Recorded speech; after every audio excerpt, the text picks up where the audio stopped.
Mirage G4. So push start installation with remote start version 2 itong kinabit natin. May free mobile application na to. May free trunk release na. Tapos 2 years warranty pa. So habang naka Burman's promo tayo, mag-avail na kayo guys. Alright? So dito sa mobile app, pwede na kayo mag-lock. Yan. Pwede na kayo mag-unlock. Yan. Pwede na kayo mag-open ng trunk or car finder. Ito car finder. Okay. Siyempre, pwede na rin kayo mag-start. So press nyo lang dito. Tapos engine start.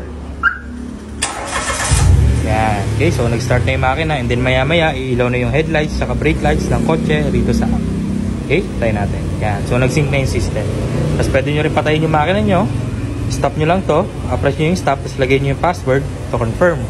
Pero para mas madali, sa loob na kayo mag-start. Okay? Tapos, pasok tayo sa loob. Pakita ko si push start button.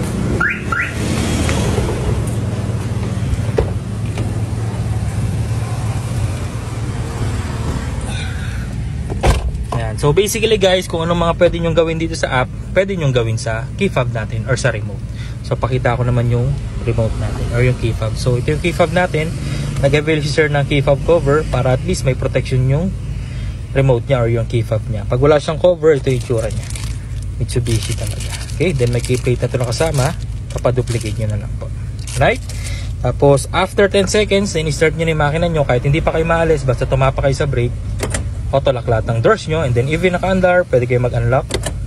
Yan. Pwede kayo mag-lock. Yan. Or sa key fob. Yan. Parehas lang sila. Alright?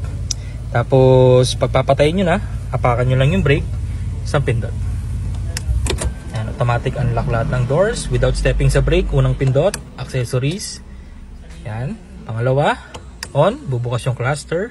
Pwede nyo lang itaas yung bintana nyo dyan or ibaba nang hindi naka-start yung makina. Pangatlo, patay.